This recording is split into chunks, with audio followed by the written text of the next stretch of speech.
Hey guys, welcome back. We've got a fantastic episode out for you with Mr. Chadi Bazzi. I've had the privilege of being on Chadi's program a couple of times. It's always a great time. Chadi's a wealth of information, gives great valuable information to his own coaching students and through his own podcast. We're lucky enough to have Chadi with us today to share his knowledge. So Chadi, before we jump in, just give a little background to the audience of where you're coming from. Terrific, fantastic. So first of all, Jim, thank you very much for giving me the opportunity to be on your platform. We've had the honor of having you on, and your episodes have been some of the most popular episodes because you are a wealth of knowledge. And like they say, like attracts like. So being in your presence and with your audience today, I'm going to do my darnest best to give them the best that I can as fast as I possibly can. But some people are probably wondering, who is this guy and why should I listen to this guy, etc. So again, the name is Chadi Bazzi. I've been in the real estate industry directly and indirectly now for a little bit over 20 years. I sold real estate in two different marketplaces. Started selling real estate in Dearborn, Michigan, which was a suburb of Detroit. And did very good very quickly in that marketplace. But the challenge there for me was, my average commission check was about $800. Wanted to make $100,000, and that required selling a ton of real estate. And so I was like, okay, I wanted to go somewhere different. Okay, so what I decided to do at the time, because I think something important for people to know is that we all don't start in the same place. When I started selling real estate, I started on a part-time basis, Jim. I was delivering pizza, at the same time, and I was also driving an ice cream truck in the summertime. Wow. And I wanted to give my son a better life because I became a father at an early age, and I promised myself that I'd always be there, for my son. And I was in the first couple of years of his life because I'd be working all day trying to make ends meet. So somebody gave me an audio program by Mike Ferry. And I burned through that audio program over and over and over and over and over again while driving, delivering pizza, 10, 15 hours a day. And then my mind started to expand. And I was like, if these guys can do it, so can I. Yeah. So I made the move from Detroit, Michigan to Newport Beach, California to come out here and work for Mike. And I say that's where I got my education because I never, graduated from college or anything like that. So I went to work for Mike, and I just committed myself to just learning anything and everything I possibly can on human behavior, human psychology, selling. And then I found myself in an environment that had some of the best thinkers, the biggest minds in the world. And these guys were talking about making $100,000 a month or sometimes $100,000 a week. And I'm thinking $100,000 a year. Well, I've already reached that level. So I started to think I want to make $100,000 a month. So I resigned from Mike, went back into real estate, did about $100,000 worth of business in my first 30 days. And that's where Tom Ferry broke off from Mike. And he brought me on to work with him and help him build up his company. Got to the point to where at that time while I was there, I got to the point where I trained all of his coaches that were there, created products underneath the Tom Ferry umbrella, and had the most in-demand one-on-one coaching schedule. And since then, I've been on about 30 plus one-on-one coaching calls. So, wow. I mean, I can go on and on and on, but I think that gives you the gist. Wow. Incredible. What a story. So you are obviously still coaching and in great demand. And so what are you hearing? What do you think people need to hear while we're going through this COVID-19 crisis? I mean, what do you think people really resonates right now with your coaching students? If I were to say two things right now, I'd say number one, and I'm not going to use profanity. I'm just going to say, wake the F up. Wake the F up. Like seriously, like if you're right here in front of me, I just want to nudge you. I just want to maybe slap you in the face. I just want to wake you up. And the reason being is point number two is, Jim, nothing is going to happen to you that you do not allow to happen to you. Yeah. Okay. I think that's what people got to get is that, look, you're either going to retreat and allow the things that are beyond your control to dictate who you are and who you become, through this challenge, or you're just going to accept the fact that, like, I can't control the economy, I can't control the government, I can't control what is happening outside of my home until I first control what goes on in here and what goes on in my home first. So good things, bad things. We're all experiencing both. Let's minimize the bad and expand on the good. And we do that by controlling our mind and controlling our emotions. I love it. Now let's talk about the emotional state, because I think what's happening with a lot of people is they're allowing themselves to, I call it almost like people are going through the 5 stages of grief, and they start with denial, right? And I think a lot of people went through denial, and now a lot of people are starting to go through some anger. How do you manage your emotions? I mean, what's your advice to people to try to manage emotion?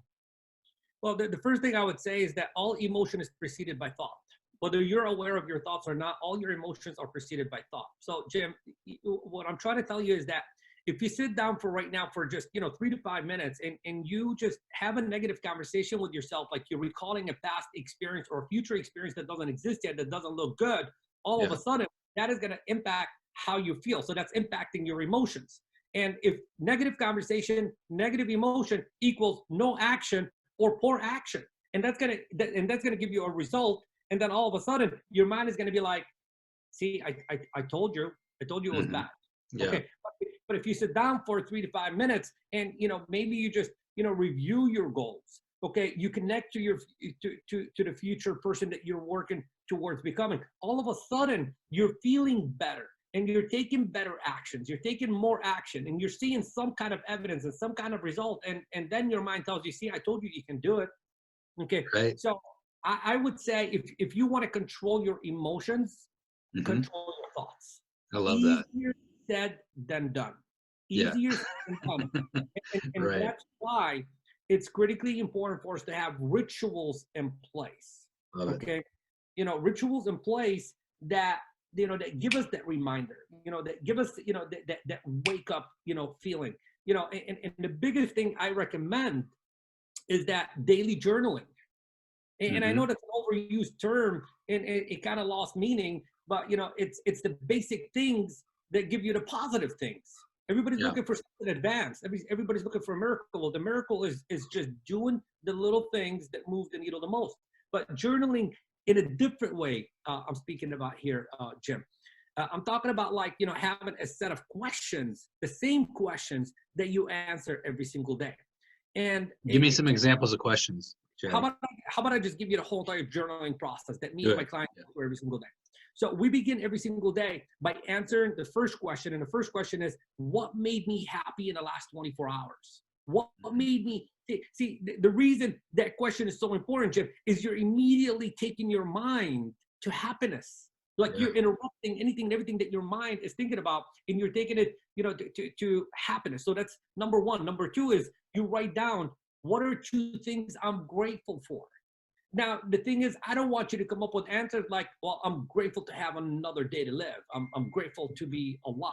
I mean, that's very common. We want to go further than that. I'm grateful that my neighbor was very loud yesterday. Like, how is that? What is there to be grateful about? In that example, well, I could hear. I love it. Look for things you're grateful for. The third thing is you need to write down your 3 goals every single day. Now, Brian Tracy said, the moment you commit your goal to writing, you increase your odds of achieving that goal by 1,000%. So you write down your top 3 goals, the same 3 every single day. Now, why do we want to do that? Because we're activating the reticular, system. Okay. Basically, you're removing the filters that do not allow you to see the opportunities. And now all of a sudden, your focus is on what? You have a goal. You have a destination. Number 4, we'll make it very quick. Number 4 affirmations. 4 affirmations. I'm powerful, I'm fearless, I'm unstoppable. Whatever it is that you want to say to yourself to program yourself to believe. 4 affirmations. And number 5, you write down your income goal in the present tense 5 times. I attract and generate a minimum of that much money in 2020, etc. So you do that every single day. Now all of a sudden, 30 days into it, man, you have certainty, you have clarity, you have vision. You begin to recognize things about you that you've never recognized before that have always been there. But simply the act of this ritual is definitely going to keep you in the right state of mind more often than not. So that's a daily morning ritual, Jim. Love that ritual. That's fantastic. That's a life-changing ritual for people that are not doing that now. Really love it. Further, real quickly, I want to take it a step further because A lot of people do this in the morning, Uh-huh. but again, they're awake for the next 15 to 20 hours, depending on their work cycles. And a lot happens during that time, and they Mm-hmm. forget. Okay. So Yeah. I say use this and Mm-hmm. set reminders for yourself, like recurring reminders, certain things like, maybe the question of like, what are you grateful for right now? Like that pops up on your phone. What are you grateful for right now? What happens? You just take yourself back to gratitude. Maybe another reminder that says, something like a reminder. Like I put reminders on here for me. One of them says, I just want to remind you that people love you and you're a man of contribution. I mean, when I get that reminder, it doesn't matter what I was going through in my day. I'm instantly shifting back my focus to like, yeah, I am freaking damn powerful. Yeah, I do make a difference. Like, what are you thinking about? Get back in the game. Right. I love putting positive affirmations in there that you remind yourself of throughout the day. That's something I haven't heard. It's funny how you can be on a million of these kind of things and you'll hear just new ideas every day, every interview. It's amazing. So let's talk about lead generation, because I think right now people are not lead generating at the level they need to be. And what are you recommending to your students in terms of lead gen? Do your freaking damn job. I mean, here's the thing. I think right now it's easier. Okay, so it's easier to generate leads right now than it was a month ago. I mean, that's the experience that we are having right now for those that are working. The reason being is that if a month ago you were doing lead generation and you had 100 competitors, right now you're doing lead generation and you have, maybe 20 competitors. So yes, there's a less pool of leads, but then again, if you break down the ratios, there's more leads per person based on the amount of people that you're competing with. Look, I just got a text message right now. I mean, the guy said, I said, congratulations on a new escrow. He just opened up a new escrow. And he said, thanks, buddy. It came from contacting a past client. Okay, so this is the guy that wasn't calling. And I was like, look, okay, don't call these people. Let's just stay connected with our past clients. He made the phone call. 3-4 days later, he's got a $15,000 commission check coming up. Nice. Okay. So for sell by owners right now need us more than they ever did before. Okay. Because a month ago, they thought they had it all figured out. Now, with anything that is going on right now, they have no clue as to what is going on other than what they see in the media. So they're confused. By giving them a call and coming from a space of contribution, okay, you are going to have a different conversations with these people. So I'm not calling a for sale by owner to list their home. Right. I mean, I want to, okay, but that's not why I'm calling them. I'm calling them because I'm a person that cares about the people in my community. And I know during times of uncertainty, they have questions, they have concerns, and they need solutions or another voice. And that gives me the opportunity to open up a relationship. And the more relationships I open, some of them are going to mature into a contract, and some of them are going to just mature into me having an opportunity to contribute to someone without the attachment of getting a paycheck. Okay. I'll give you an example. I got a woman I'm working with 2 Fridays ago, Jim. She contacted about 75, 80 for sale by owners and expires. Okay. Wow. But it's something completely different, because this is a woman that's afraid to get on the phones. And remember, I say, look, there's no right or wrong way to generate a lead. We just got to figure out a way to, introduce ourselves to our potential client. So we crafted a little text message. Okay. And what she did is she sent that, I don't know, like I think the number was like 89 text messages. Okay. Wow. And she got ugly responses. She got no responses. But the magic that came out of it, Jim, is she got 5 virtual appointments. Love it. Okay.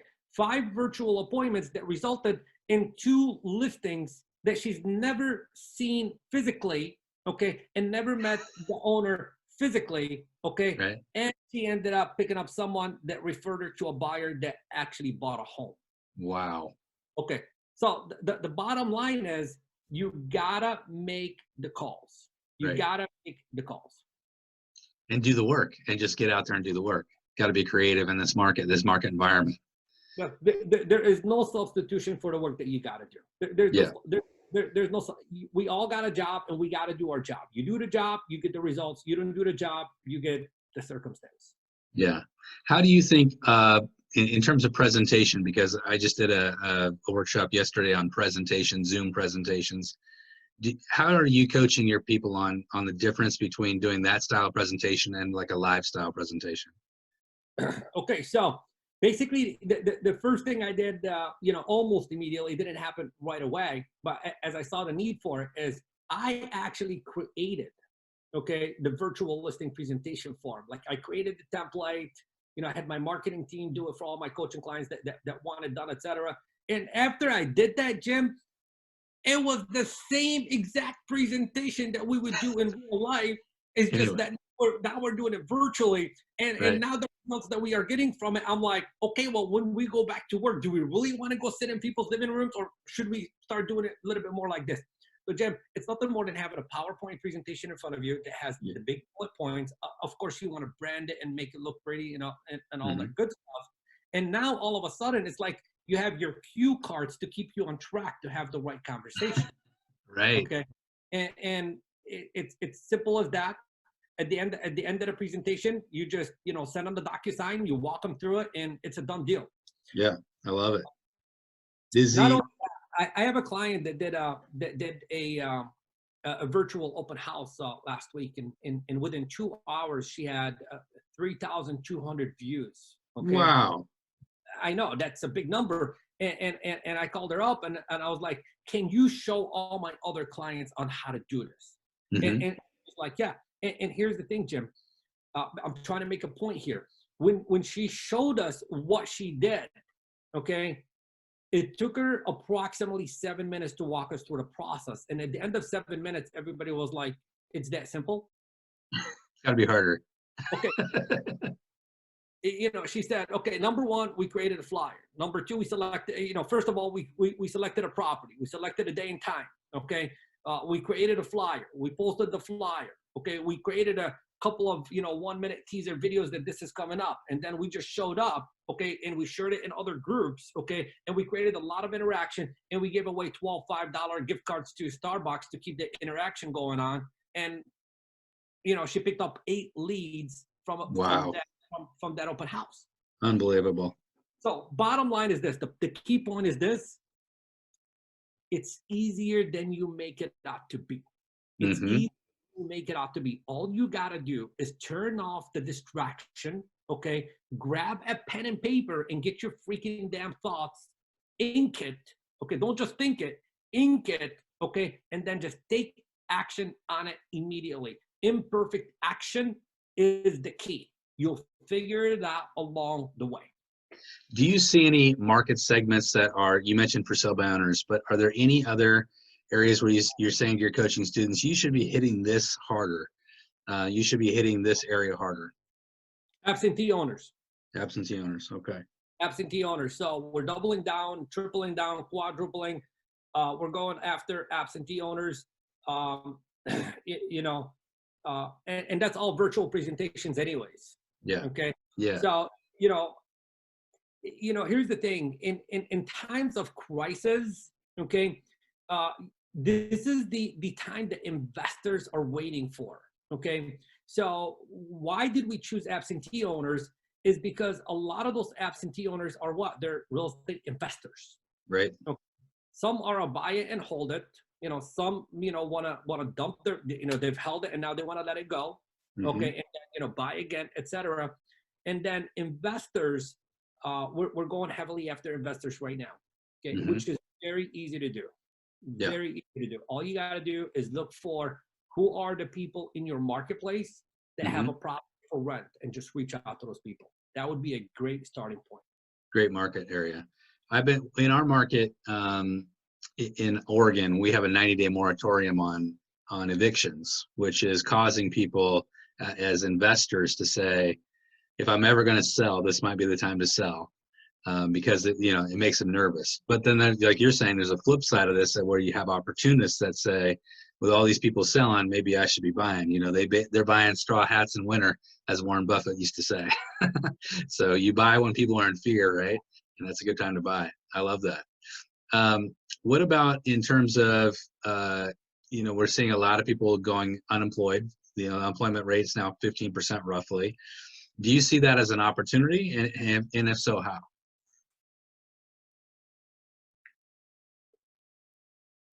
Do I see that as an opportunity? Mm-hmm. That people are getting laid off? I mean, in terms of maybe some of those people might need to sell. I guess that's my point. Well, the thing is, we don't know who's getting laid off and who's not. Therefore, we just got to keep on doing our job and making the phone calls every single day. And some people are getting laid off, but they are in a financial place to where they're okay for the next 12 to 18 months until they figure it out. And some people are living paycheck to paycheck and they're getting laid off right now, and they're freaking damn panic, and they see that they lost their job and they think, oh, well, now I'm going to lose my home because I can't keep the home. I don't want to lose my home. I got a little bit of equity in my home, etc. Oh, my credit is shot. I can't get my equity out. Okay, so then the next thing for us to do is sell. Is it an opportunity? I don't even know how to answer that question. Jim, to be honest, I'm not the kind of guy that likes to take advantage of situations. I'm the kind of guy that likes to help people, when they need the help. And Sure. it's my job to make the calls every single day, looking for, people that want to buy right now, people that want to sell right now. And if they're in a dire situation, I want to help them out of it. And if they're not, and they still want to sell, I want to sell for top dollar. And if they want to buy, I want to help them get a good deal. For sure. So when you're talking about, there's all these ways that we can contact our sphere of influence. Obviously, our phone call is always the best, right? But are you coaching your students on? Are you seeing a lot more people going video? In other words, text video messaging.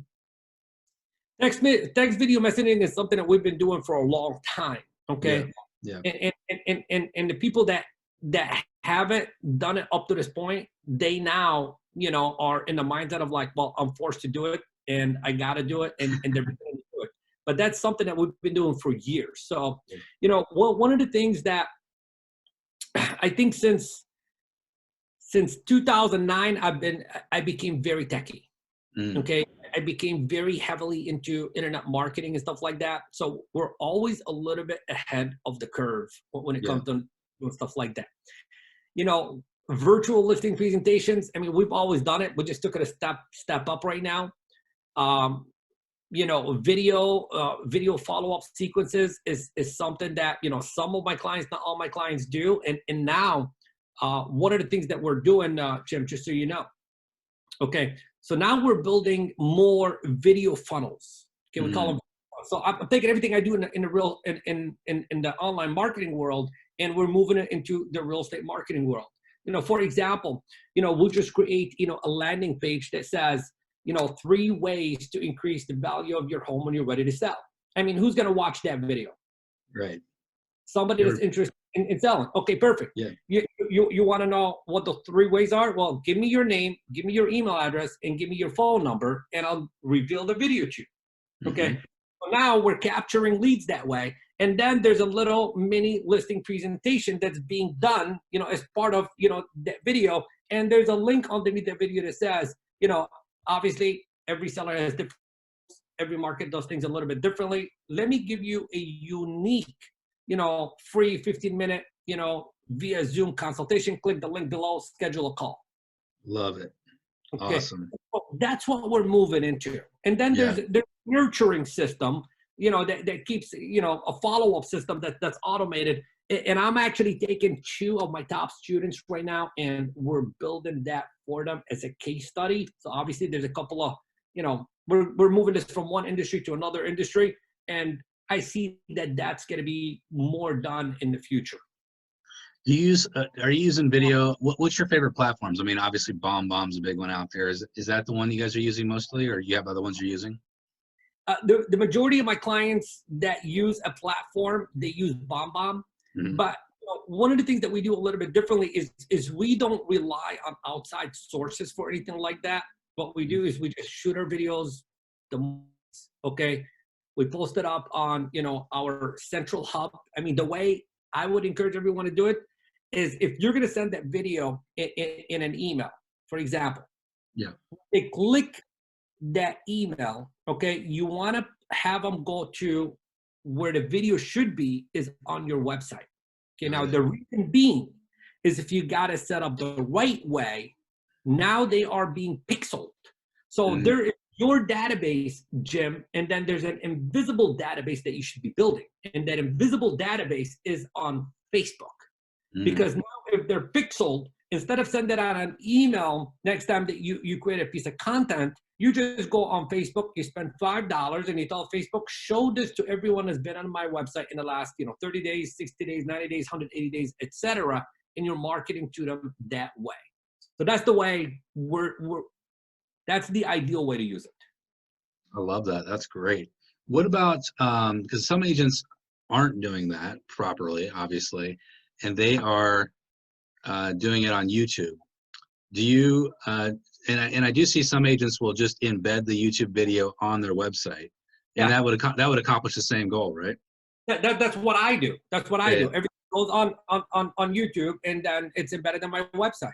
It's just that where are they going to watch that YouTube video? I'd rather watch it on my website, okay? Because if they're watching it on YouTube, well, guess what YouTube's trying to do? They're trying to show them the next video and the next video and the next video. And everyone's got a prettier face or a prettier video or a sexier image, and then all of a sudden you're sending people to a place where you have competition.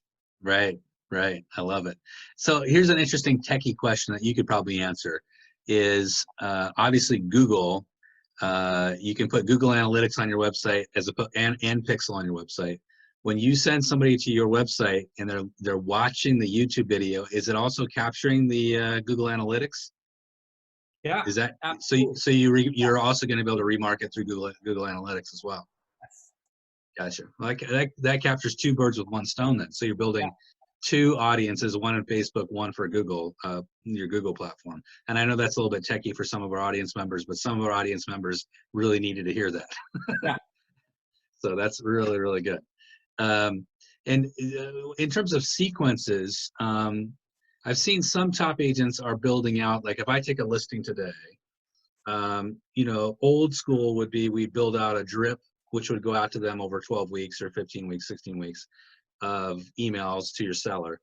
Are you guys doing that with video? Like a video drip instead of a text drip? I have only one client that's done that so far. Not all my clients have done that so far. I got a gentleman, and here's the thing, the more techie you are, the more likely you are to follow through and do something like that. The less techie you are, unless you have a team, the more likely you're going to put that off, for many years to come. He's actually created the whole entire, journey for a buyer from the moment you meet them until you put them into, a contract. And then he created the journey from the moment that we go into contract until closing and then beyond. And the same exact thing for the sellers. I see that more of the future, and that's what people want, is that they want to be able to, the thing is, not every real estate agent is going to call up, their sellers and say, this is what we've done. But if you have that platform that it's already, do it one time and it just does the work for you, for every single client over and over and over again, that would be the ideal way to do it. Gotcha. What is your recommendation for people in terms of, like a daily lead generation, like a perfect day for your client? Are you saying call X number of people, text X number of people, do this specifically? And what would those numbers be? Okay, the number right now, I just, going through what we were going through right now, what I did immediately is I created the new 60-day plan of action. I was on a call with you when you did the thing and you said, hey, screw your 2020 plan, put that to the side. So I immediately went to my coaching clients and I said, Jim said, forget about your 2020 plan. I agree with him. Okay. So now he's going to put me to work. He said, do a 90-day plan. And then what I created actually a 60-day plan of action for my clients. And the minimum standard that I put in there is 25 contacts every single day, 5 days a week. So that automatically. Some of my clients are doing more than that. Jim, I got a client that's doing 50 contacts a day, and he's setting like 10 appointments a week. Wow. Okay. So let's talk about contacts. For you, does that count calls, texts, everything, or just calls? Two-way conversation. Okay, both. So not just, it's got to be in conversation. Anything you do, text or email, is above and beyond the 25, human-to-human conversation. Okay, that's good. And the interesting thing about this as a coach, I know you're hearing this too, is that your dial to answer ratio is getting way better right now because people are much more likely to be home. In my experience, it's going from like 1 in 14, 1 in 9 down to like 1 in 5. So, you know, your odds are much better for sure. Now, of the 25 that you're talking about calling, Chadi, are you talking about, is the ideal people they're calling first as their sphere and then moving out from there? Yeah, so basically, I actually broke down the 25 contacts form. I said, 5 contacts to, your database, okay, 5 contacts to for sale by owners, okay, 10 to expireds, and 5 any kind you want. Gotcha. Okay. So that was my breakdown. And I work with people that don't call for sale by owners, so they're doing like 5 database and 20 expires. Got it. Okay. That's great. Really good advice. In terms of like other kinds of marketing beyond the phone calls, do you recommend like people are writing notes? Do you recommend Popeyes, virtual Popeyes? I'm hearing a lot about virtual Popeyes right now, where people, they don't go to they stop by and drop something off and then text the person, I just dropped something off. Are you recommending those kinds of things? I haven't even heard of that yet. Just, in the next 30 minutes after we're done, my clients are going to get the text message that says, Jim says, virtual Popeyes are a good thing to do right now. So yes, I will be recommending that. That's a great idea.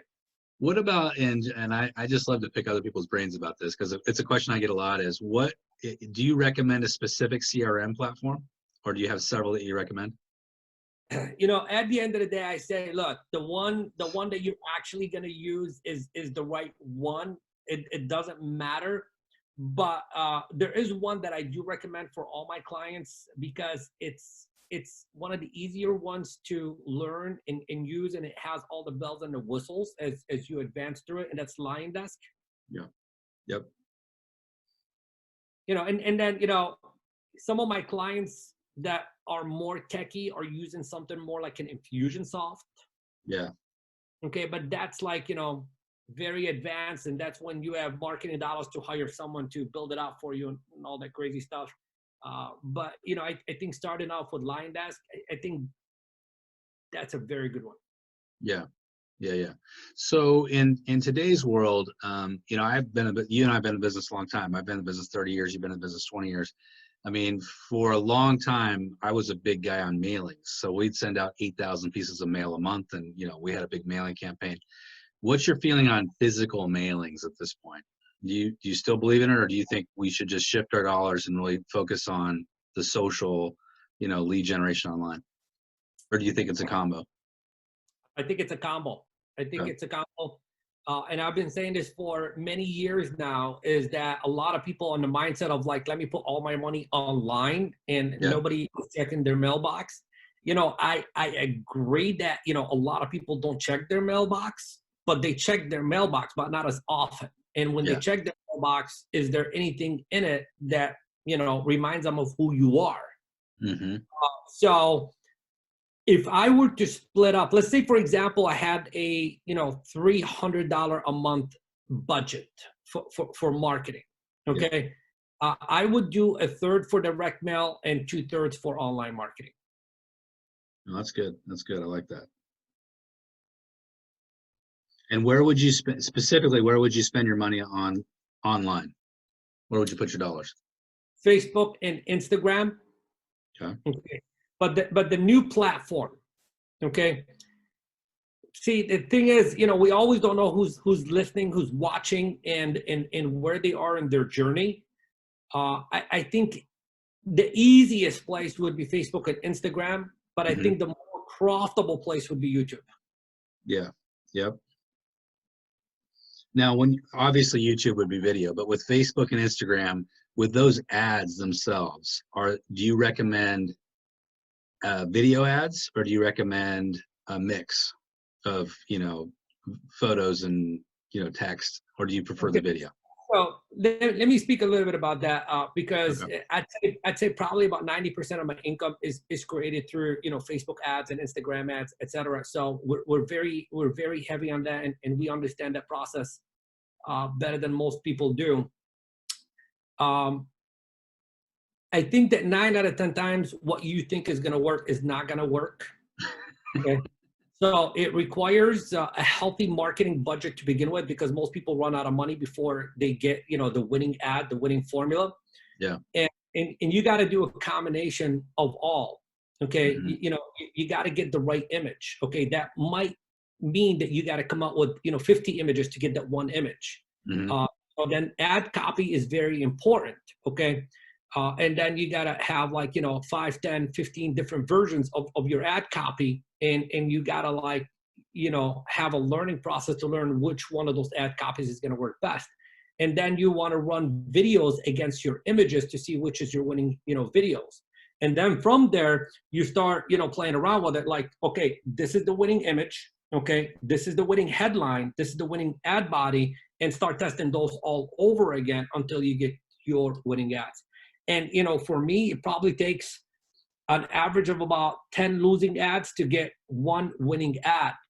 So, And what's the lifespan of a winning ad? I mean, do you stick with it? You say, I'm gonna work this for a while and just watch it and see its performance level?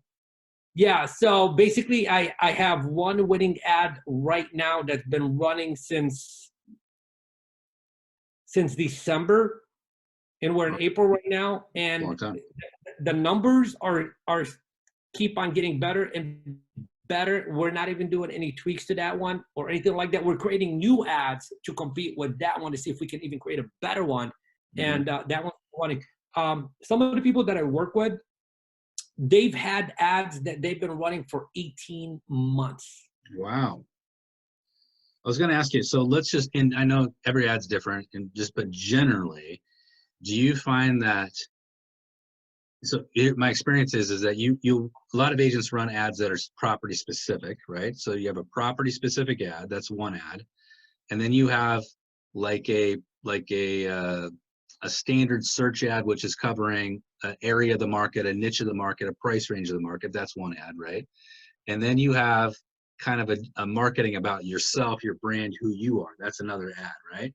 Or some service you're offering. What of those three categories, those kind of broad stroke categories, what do you think attracts the most result? I think that what's been working the best is a list of properties for sale within a specific price point. Gotcha. So, when we think of a lot of those, when we're thinking about creating ads, we got to first begin to think about: do we want buyer leads or do we want seller leads? Mm-hmm. Okay, because those are two completely different animals. And the winning one is always going to be and always has been buyer leads. Yeah. So that's where I would like for everyone to place their focus, because what a lot of people don't get is those buyers are also the sellers. Right. Okay. Right. So a lot of times when you're going for the sellers, okay, you're missing out on, on the buyers. And that's been harder to break into than the buyers. So Yeah. a list of properties has always been the winning ad across the board. Now, what a lot of people don't do and what a lot of people don't understand, okay, is that where you really get the results isn't only in the first ad that the people see. It's in retargeting. It's in targeting, because you talked about branding yourself, those kind of ads. Okay. Yeah. Well, once they landed on your first ad, they may have taken an action, they may not have taken an action, but they engaged with your ad. Now you need to run another ad on the background that just, stays in their newsfeed over and over and over and over again. So then they feel as if they know you, because a lot of people ain't going to give you their information right away on the first feature. I love it. So the retargeting ad is just keeping you. It's like they're driving by your bus stop and you got a sign up there the whole time, and they just keep driving by and driving by and driving by. Pretty soon they get to know you. I love that. That's great. But that's my experience too. Is that the standard search ads are the ones that really attract a lot of attention, and I think it's because you're not doing one ad. One ad that I'm seeing really successful right now is carousel style ads, where you have a series of listings. And they're all in the same price range, and then the link takes them to a set search of a certain market segment, which I think is really powerful right now too. Yeah, really, really good advice on ads, because I think that's the one question that a lot of people have. Let's just talk just for a few minutes on that conversion of of an online lead and the conversion conversation for that online lead? Do you have a script for that, or would you have some advice for that? Yeah, I don't have actually I have objection handlers for that. Okay. I don't have a specific script. Uh, and the reason being, Jim, is that, one of the things that I do, with my students is a little bit differently. Like we spend a lot of time focused on, the psychology of selling. Okay. When you understand the psychology of selling, when you understand, common human behaviors, etc., you will no longer ever need a script. And the most important thing that you need to focus on in the beginning is going to be your opener. And a lot of people place a huge emphasis when it comes down to the opening of the conversation on the words that they are going to choose, which that's not where the emphasis should be. Because if we study communication, 7% of communication is the words that you use. 38% is your tonality and 55% is your body. So where we place the emphasis is more on the tone and the body language, so we can be 93% more effective. Okay. So, it's like, how do we build that instant rapport immediately is what we focus on. And from there, we open up the conversation, and all we want to do is we want to, from the get-go, try to get into the mind of the client to get them to feel like we are just calling to help. We're not calling to sell them a home. We're not calling to list their home. We're just calling to, diagnose the problem and see what the actual prescription is going to be. So it's a little bit of a different answer. Oh, I love it. That's a great answer. It's that's you're 93% of it is not what you're saying, which is really a good lesson for a lot of agents that are so strict script focused, and they get so hung up on, I've got to have the perfect script. Right. So here's what I want to say about that, Jim. It's like, there's a lot of people that have mastered, whatever you call it, for sale by owner script, expired script, any kind of script, and they were doing good with that script, and all of a sudden, we are now in a place in time in history to where that script doesn't work anymore, and therefore those people stopped working because now they are in search of a new script. Okay? Right. We are. Look, the economy that we're moving into, you can give it any title you want. The title that I'm giving it is we're moving into the relationship economy. So, you got to learn, how do I connect with people more often? How do I, without saying too many words, give people the emotion that I am someone that they can trust. I am someone that is not really interested in a paycheck and instead more interested in the outcome of them achieving their goal. I think if you could master that one skill, you don't need any other skill, because if they like you and they trust you, they're going to work with you over anyone else. Yeah, I think the trust, and that's where people have that stuff. The rapport and the trust is ultimately what you have to gain. And that's the reason why I think a lot of salespeople don't succeed, is because they just have that inability to build a trust and a bond with clients. And I think that's really a good lesson for everybody, is maybe focusing more on trust building than anything else is the first step to sales mastery. I think that's really interesting. Actually, yeah, that's step number 2 in the sales process, because we do have a sales process. And what's your first step? Okay, step number 1 is to assume the sale. The sale's got to up here before it can take place in the physical universe. Okay, so that's like step 1, but then there's a 1.1, and the 1.1 is that what is going on in here and what is coming out of here, your mouth, have to be in congruency. So you got to assume that, for example, I'm going to assume that I'm going to take the listing. Okay. So if I'm assuming that I'm going to take the listing, I can't say something to you along the line of like, should you decide to work with me? Like, do you see the incongruency? Right. Okay. Yeah. So I got to speak in a way, for example, look, Jim, as the agent that you have selected to represent you, I'm sure you want to know what it is that I'm going to do to market your home, right? So now I'm going to take the listing, and I'm speaking as if I'm going to take the listing. So that's step number 1. Step number 2 is building rapport. Love it. Love it. Love it. Love it. Love it. Step number 3 is obviously qualifying. Yeah. What's step number 4? Number 4 is presenting, but let me back up to qualifying. Okay. What do people usually qualify people for, Jim? They Money. pre-qualify Ready, willing, and able. Ready, willing, and able. willing, and able. Okay. Good enough, but not good enough. Yeah.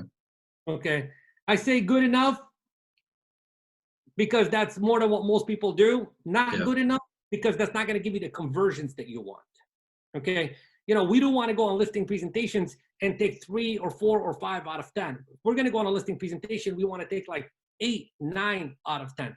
And the way that we do that is we got to begin to pre-qualify for things that our competition have no idea exists. Mm. Give me an example. Give me an example. Okay. So one is I want to pre-qualify you for how you think. Because if I know how you think, I can alter your thoughts. Love it. Okay. I want to pre-qualify you for how you make decisions. Because if I know how you make decisions, I can impact that decision. I want to pre-qualify you for how you process information. So I can deliver my presentation in a way that makes it a no-brainer for you to process and say, I want to work with this guy. So that's step number 3. Okay. And I'm telling you, Jim, that's like the secret sauce that makes the biggest difference than anything else. Step number 4 is the presentation. Okay. Yeah. Now, the presentation, you know, some people say you got to have a canned presentation. I say, no, you cannot have a canned presentation. I go against that because not every single person is the same. Right. Okay. Yeah. Well, if I'm doing my job and, you know, I believe in me, I believe in my services, I believe I'm the best for getting the job done. I'm very good at getting you to like me and trust me. And I get you to open up and tell me anything and everything that I need to know about you and what you're looking for. Guess what? My presentation is going to revolve around what you're looking for. Right. So all of a sudden at the end of the presentation, it's like everything you ever wanted just magically showed up. And if I magically showed up, if everything you want just magically showed up, you know, it's like now screw step 5 and screw step number 6 because step number 5 is what? It's to ask for the order. Right. Okay. And now all of a sudden you just, you know, say something along the line of like, Jim, based on anything and everything I shared with you so far today, what do you think would actually happen when you hire me? Mm-hmm. Yeah, get it done. Perfect. I agree. Let's do it. Sign the paper. and now there's no objections. Right. Okay. Right. And that's you know, somebody years ago, a coach told me great presentations close themselves.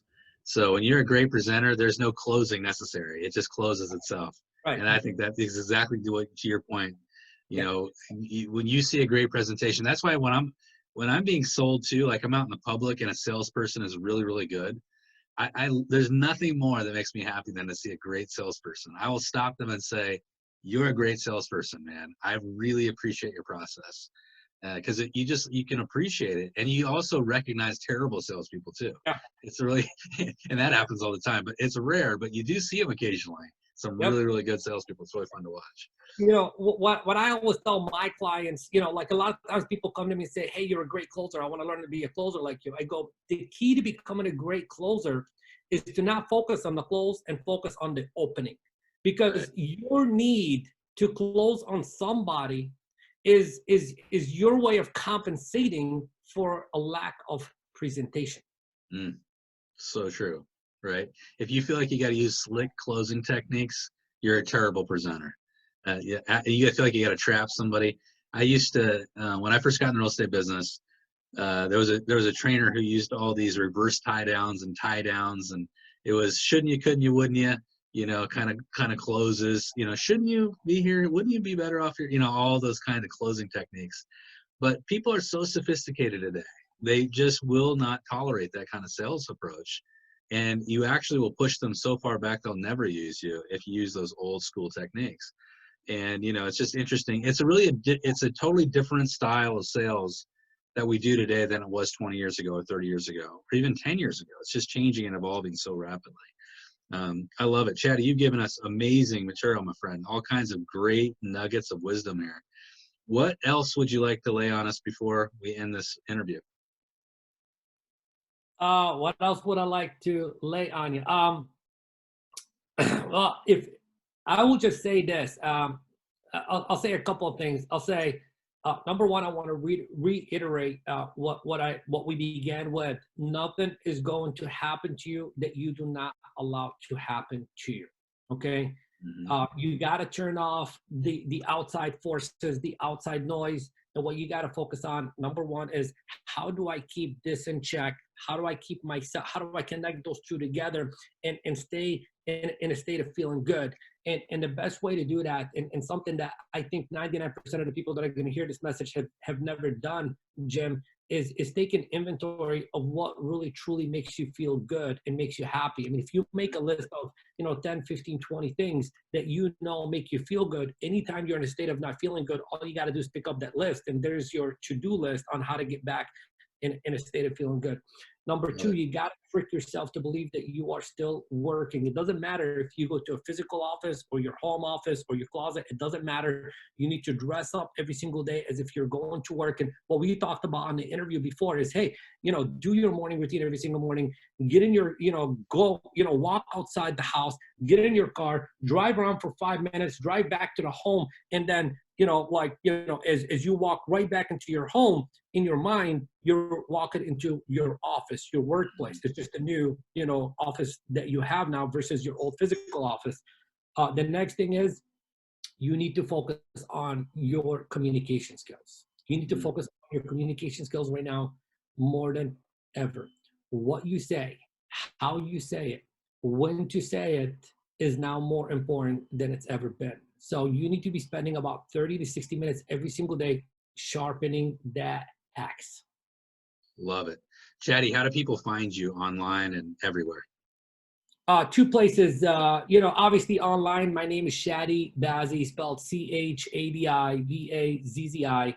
So ChadiBazzi.com or, anywhere on social media. And if anyone wanted, a step-by-step process on how to, take their business to the next level in good times, bad times, it doesn't matter. I have a free training at toplistingagentwebinar.com. So that's toplistingagentwebinar.com is a place where they can access a 49-minute video training for free that teaches them how to take their business to the next level in any kind of market. Love it.